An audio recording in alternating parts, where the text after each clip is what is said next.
মুসলিম উম্মাহ প্রথম 500 বছর তারা কারো জন্মদিনই পালন করতো না। শুধু ইরানের মানুষেরা, ইরানের মানুষদের ভিতরে কিছু জন্মদিন পালনের অভ্যাস ছিল, তবে ধর্মীয় ক্ষেত্রে ঢুকতে পারেনি। রাসূলুল্লাহ সাল্লাল্লাহু আলাইহি ওয়াসাল্লামের জন্মদিন অথবা মৃত্যুদিন, সাহাবীদের, অন্যদের প্রথম এটা পালন শুরু করে শিয়া। রাসূলুল্লাহ সাল্লাল্লাহু আলাইহি ওয়াসাল্লামের জন্মদিন, ফাতেমার জন্মদিন, আলীর জন্মদিন, হাসানের জন্মদিন, হুসাইনের জন্মদিন, এটা ইরানি সভ্যতা, তাদের ভিতরে জন্মদিন পালনেরই ছিল। তো এটা শিয়াদের ভিতরে সীমাবদ্ধ ছিল।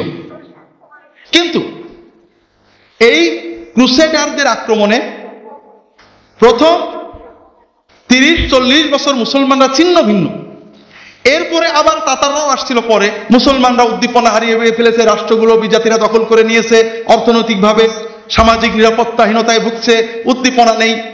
এই সময়ে প্রায় ক্রুসেড যুদ্ধের 100 বছর পরে যখন মুসলমানরা বিজয় শুরু করেছে, সালাউদ্দিন আইয়ুবী যখন ফিলিস্তিন আবার উদ্ধার করেছেন, ফিলিস্তিন যখন খ্রিস্টানরা দখল করে, তখন প্রায় 1 লক্ষ মুসলমানকে জবাই করে। আর 90 বছরের দিকে যখন সালাউদ্দিন আইয়ুবী ফিলিস্তিনকে পুনরুদ্ধার করেন, 1 জন খ্রিস্টানকেও তিনি হত্যা করেন। যারা দেশে থাকতে চাও ট্যাক্স দিয়ে থাকবা, যারা চলে যেতে চাও সময় দেওয়া হলো, যেতে চাও। এটা আমরা না, আপনারা ইউরোপিয়ান ঐতিহাসিকদের লেখা পড়বেন। এই সময়ে যখন মুসলমানরা বিজয়ের দিকে যাচ্ছে, কিন্তু বিজয় পূর্ণ না, সালাউদ্দিন আইয়ুবীর ভগ্নিপতি মুজাফফরউদ্দিন কুকবুরি তিনি একটা চিন্তা করলেন যে মুসলমানদের যে হতোদ্যম, অসহায়, আমি যদি রাসূলুল্লাহ সাল্লাল্লাহু আলাইহি ওয়াসাল্লামের জন্ম উপলক্ষে একটা বড় আয়োজন করি, তাহলে মুসলমানরা এসে এখানে একটু উদ্দীপনা পাবে। তিনি 602 হিজরি থেকে রাসূলুল্লাহ সাল্লাল্লাহু আলাইহি ওয়াসাল্লামের ওফাতের প্রায় 600 বছর পরে 2 সপ্তাহ ব্যাপী মিলাদুন নবী আয়োজন করলেন। মাস খানেক প্রায় চলত, ওয়াজ হতো, কাওয়ালি হতো, খাওয়া দাওয়া হতো, আলেমদের ওয়াজ হতো, বক্তৃতা হতো, ছড়া কবিতা গান হতো। শেষ দিনে, কোন দিনে? নবীজির জন্মদিনে। তখনও 12 রবিউল আউয়াল প্রসিদ্ধ হয়নি। তখন উলামায়ে কেরামের ভিতরে অনেকগুলো কওলের ভিতরে 2টো কওল প্রসিদ্ধ ছিল, একটা হলো 8, একটা হলো 12। রাসূলুল্লাহ সাল্লাল্লাহু আলাইহি ওয়াসাল্লাম ওফাত 12, বেলাদাতে অনেকগুলো কথা, তার ভিতরে একটা হলো 8, একটা হলো 12। মুহাম্মদ ইবনে সাদ 8কে তারজি দিয়েছেন, এটাই শক্তিশালী। মুহাম্মদ ইবনে ইসহাক 12কে তারজি দিয়েছে। তো উনি একবার 8, একবার 12তে উনার ঈদে মিলাদুন নবী শেষ করতেন। এইভাবে বাৎসরিক ঈদে মিলাদুন নবী শুরু হলো। কাদের থেকে শুরু হলো? তার আগে কারা? খ্রিস্টানরা। খ্রিস্টানদের মিলাদুন নবী থেকে আমরা আমাদের মিলাদুন নবী শিখলাম। এর আগে সাহাবীদের যুগ, তাবেঈনদের যুগ, তাবেঈনদের যুগ, তারা রাসূলুল্লাহ সাল্লাল্লাহু আলাইহি ওয়াসাল্লাম মিলাদ করতেন সোমবার রোজা পালনের মাধ্যমে এবং সিরাত, শামায়েল, হাদিস, কোরআন একসাথে ওয়াজ আলোচনার মাধ্যমে। আর আমরা আগেই বলেছি, আমাদের মডেল মুহাম্মদ রাসূলুল্লাহ সাল্লাল্লাহু আলাইহি ওয়াসাল্লাম এবং সাহাবায়ে কেরামগণ, এবং তাদের মডেলেই উম্মতের খায়। আল্লাহ কোরআনে তাদেরকে মডেল করেছেন, তারা যেভাবে পালন করেছেন, যে আদর্শে পালন করেছেন, সেটাই আমাদের করা উচিত। কথা কি বুঝতে পেরেছেন ভাই? আমরা সমাজে অনেক সময় ইমোশনকে কাজে লাগাই। সকল ঈদের সেরা ঈদ মিলাদুন নবী, এটা আমরা বলি রাসূলুল্লাহ সাল্লাল্লাহু আলাইহি ওয়াসাল্লাম সকল মানুষের সেরা, এটা ইমোশন। আমরাও বিশ্বাস করি রাসূলুল্লাহ সাইয়্যিদুল বনি আদম, সাইয়্যিদুল খালক। কিন্তু কথা হলো, এই কথা বলার দ্বারা আমরা কি বুঝাচ্ছি? রাসূলুল্লাহ সাল্লাল্লাহু আলাইহি ওয়াসাল্লাম সাহাবীরা সকল ঈদের সেরা ঈদ করেননি। তারা জীবনে দেখেন, কোন ইতিহাসে দেখান আবু বকর, ওমর, ওসমান, আলী, হাসান, হুসাইন, ফাতেমা, আবু হানিফা, মুহাম্মদ, কেউ কখনো পেশাব কি করে করতে হবে তাও লেখা আছে আবু হানিফার ফিকহ বইয়ে, কিন্তু মিলাদ কি করে করতে হবে লেখা নেই। কথা বুঝতে পারছেন? কারণ আমাকে একজন বলছে, ইংল্যান্ড থেকে ফোন করেছে, হুজুর মিলাদুন নবী, আমি মনে করছি মিলাদ বিরোধী লোক। বললাম ভাই, ঝগড়া করতে হয় না, মানুষরা না বুঝে করে, নবীজি তবে সুন্নত কায়দায় যাওয়া উচিত। বলে না হুজুর, এই যে আপনারা মিলাদ নিষেধ করেন, তা বুঝলে মিলাদের পক্ষের লোক। তা বললাম যে দেখেন, মিলাদ নিষেধ করা হয় না, সুন্নি পদ্ধতিতে মিলাদ করে। তা এখন নানান কথা বলতে থাকে, তখন একটু রাগ হলো। আব্দুল হাই মুহাদ্দিস দেহলভী অমুক কথা লিখেছে মাদারিজুন নবুওয়াতে, ইবনে হাজার হাইতামি অমুক কথা লিখেছে অমুক বইয়ে। তা আমাকে বিরক্তি লাগলো। আমি বললাম যে রাসূলুল্লাহ সাল্লাল্লাহু আলাইহি ওয়াসাল্লাম থেকে 500 বছর। আব্দুল কাদের জিলানী বলতো, বলে ইমাম গাজালি পর্যন্ত একটা আলেমের বই থেকে একটা কথা বের করেন যে তিনি মিলাদ উদযাপন করতে বলেছেন। তাই সব অভাবী ছিল না। কথা হলো তারা মিলাদ করতেন সুন্নত পদ্ধতিতে, এই পদ্ধতিগুলো তাদের ভিতরে ছিল না। আর এজন্যই আমরা যদি সত্যিকারের রাসূলুল্লাহ সাল্লাল্লাহু আলাইহি ওয়াসাল্লামের মিলাদ পালন করতে চাই তাহলে পরে সুন্নতে যেতে হবে। এবং আমরা যদি এমন না করি যে কারণে খ্রিস্টানরা বিভ্রান্ত হয়ে গিয়েছেন যে ঈসা মসির আদর্শ নয়, মডেল নয়, কর্ম নয়, বিশ্বাস নয়, শুধু তার ভক্তি করা না, আমাদের রাসূলুল্লাহ সাল্লাল্লাহু আলাইহি ওয়াসাল্লামের আদর্শ অনুসরণ, মডেল অনুসরণ। রাসূলুল্লাহ সাল্লাল্লাহু আলাইহি ওয়াসাল্লাম তার সাহাবীরা জন্মে কেমন গুরুত্ব দিতেন বসেন একটু বোঝেন। খ্রিস্টানদের পঞ্জিকা ঈসা আলাইহিস সালামের জন্ম থেকে, ঠিক না? যদিও তারিখে ভুল আছে, কিন্তু তারা করেছেন ঈসা আলাইহিস সালামের জন্ম থেকে, ঠিক তো? বুঝতে পেরেছেন, ঠিক না?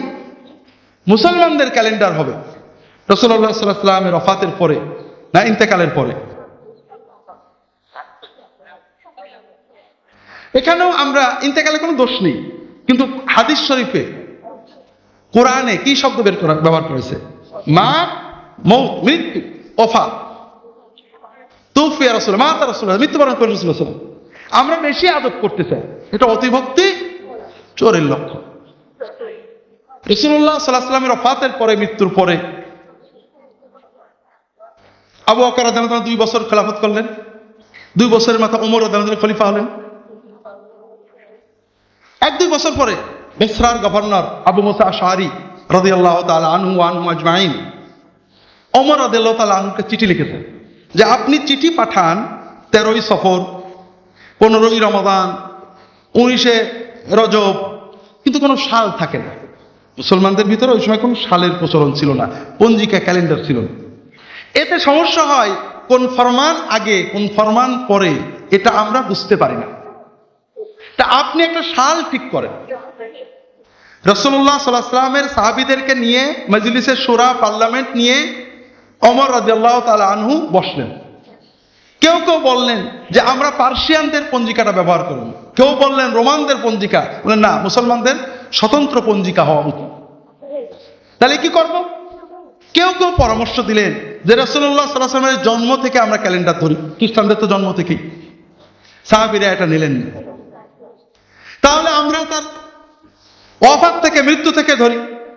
সাহাবীরা এটা নিলেন না, কারণ জন্ম এবং মৃত্যুর যে গুরুত্ব আছে এটা তো আল্লাহর দেওয়া জিনিস, গুরুত্ব তো কর্মের। কথা বোঝেননি? আমরা ইসলামে গুরুত্ব দিই অমুক বংশে, অমুক, কিন্তু বংশ কি আমি অর্জন করেছি না আল্লাহ বানাই দিয়েছে? অমুক শুক্রবারে মরেছে, মরা কি আল্লাহ দিয়েছে না আমি অর্জন করেছি? বংশ, দেশ, মক্কা মদিনায় জন্ম, ওই দেশের মানুষ ইত্যাদি আমার অর্জন না। আমার অর্জন কি? আমার ইচ্ছা শক্তি দিয়ে কর্ম করি। আর এই জন্যই রাসূলুল্লাহ সাল্লাল্লাহু আলাইহি ওয়াসাল্লাম কর্ম বিচার করতে বলেছেন। তিনি বলেছেন কর্ম যদি খারাপ হয়, মান বাত্তাবি আমালুহু লাম ইসরি বিহি নাসাবুহু, কর্ম যদি খারাপ হয় বংশে কোনো লাভ হইতো না। যেটা বলছিলাম ভাই, সাহাবায়ে কেরাম তখন আলী রাদিয়াল্লাহু তাআলা আনহু পরামর্শ দিলেন যে আমরা রাসূলুল্লাহ সাল্লাল্লাহু আলাইহি ওয়াসাল্লামের হিজরত থেকে আমাদের পঞ্জিকা ক্যালেন্ডার শুরু করব। যদি বাংলাদেশের মুসলমান হতো তাহলে কি দিয়ে শুরু করতো? হ্যাঁ, জন্ম দিয়া। পাগল, আমরা যদি বলতাম হিজরত দিয়ে, আমাদের ওয়াহাবিগুলো বাইরে একটাই, ঠিক না? কিন্তু আলহামদুলিল্লাহ সাহাবায়ে কেরাম যখন আলী রাদিয়াল্লাহু তাআলা পরামর্শ দিলেন যে আমাদের মুসলমানদের পঞ্জিকা হিজরত থেকে হোক, কারণ হিজরত হলো দ্বীনের বিজয়ের টার্নিং পয়েন্ট। রাসূলুল্লাহ সাল্লাল্লাহু আলাইহি ওয়াসাল্লাম জীবনের সবচেয়ে বড় ত্যাগ, সবচেয়ে বড় কোরবানি, নিজের মাতৃভূমি, নিজের জায়গা জমি, নিজের সবকিছু ছেড়ে শুধু সত্যের জন্য, দ্বীনের জন্য তিনি কোরবানি করে হিজরত করে চলে গিয়েছেন। এই উপলক্ষে বলি, মনে পড়লো যে আমাকে বিশ্বাস করে বাংলাদেশে, বিশেষ করে উত্তরবঙ্গে খ্রিস্টান মিশনারিরা আগে তারা সেবামূলক স্কুল করতেন। এখানে বিভিন্ন স্কুলে প্রকাশ্যে খ্রিস্টান ধর্ম শেখানো হচ্ছে। প্রতিদিন দুপুরে খাবার দেয়, যীশু খ্রিস্টের নামে প্রার্থনা করে। শত শত মুসলমান ছিলেন। প্রকাশ্যে মুসলমানদের খ্রিস্টান বানিয়ে, গির্জা বানিয়ে সেখানে নিয়ে যাওয়া হচ্ছে।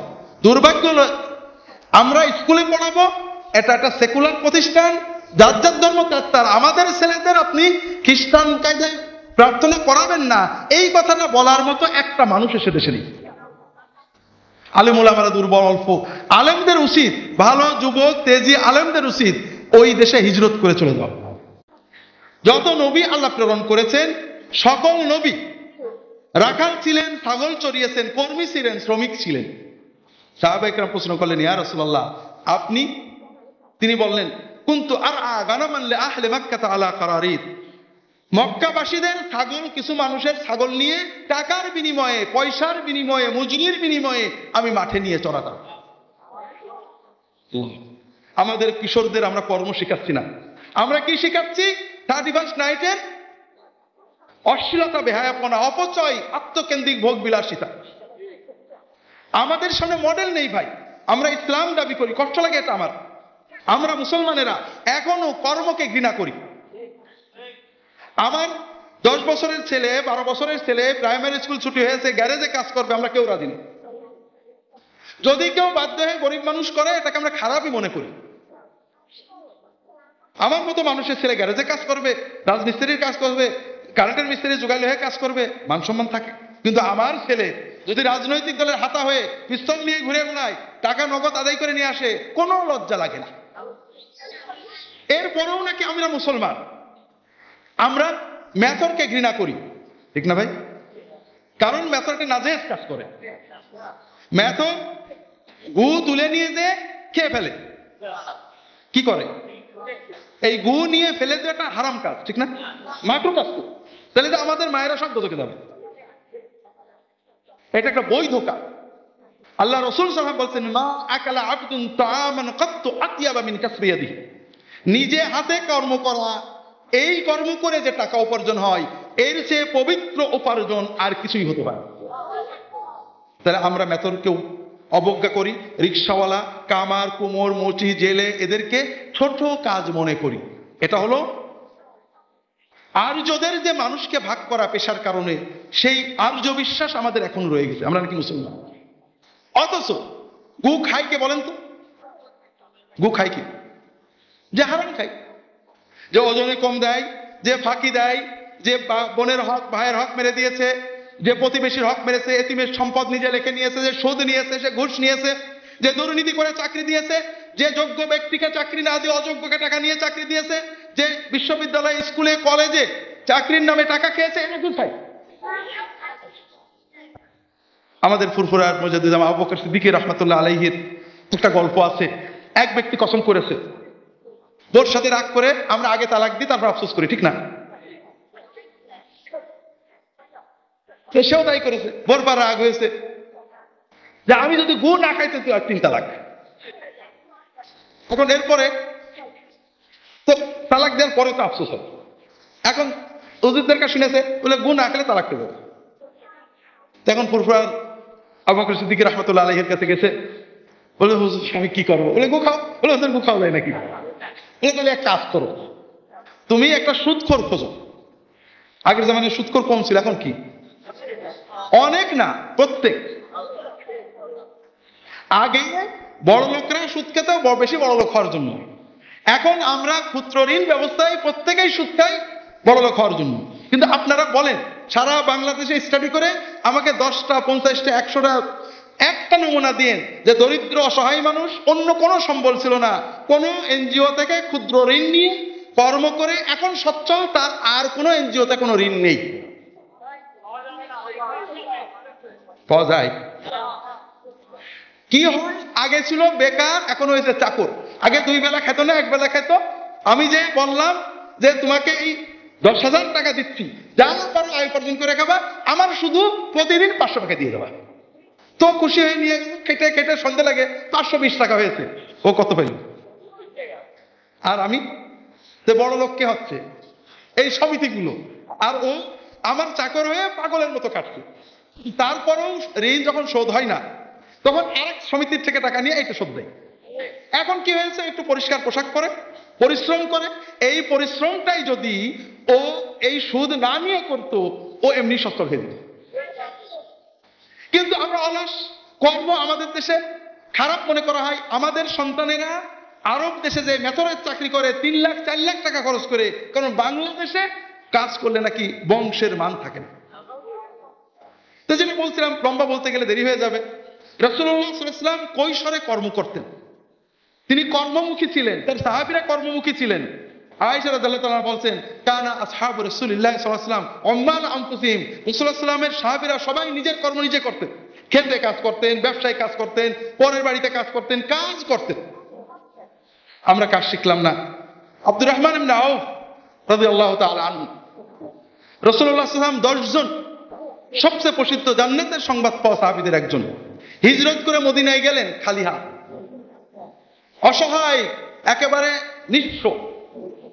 আল্লাহ রাসূল সাল্লাল্লাহু আলাইহি ওয়াসাল্লাম তাকে যে আনসারীর সাথে ভাই বানিয়ে দিলেন, ওই আনসারী বললেন, ভাই আপনি আমার ভাই, রক্তের ভাইয়ের চেয়ে বড় ভাই, আমার জমি আছে অর্ধেক আপনি নিয়ে নেন, আমার বাড়ি আছে অর্ধেক আপনি নিয়ে নেন, আমার দুটো বউ আছে একটা তালাক দিচ্ছি, আপনি বিয়ে করে নেন।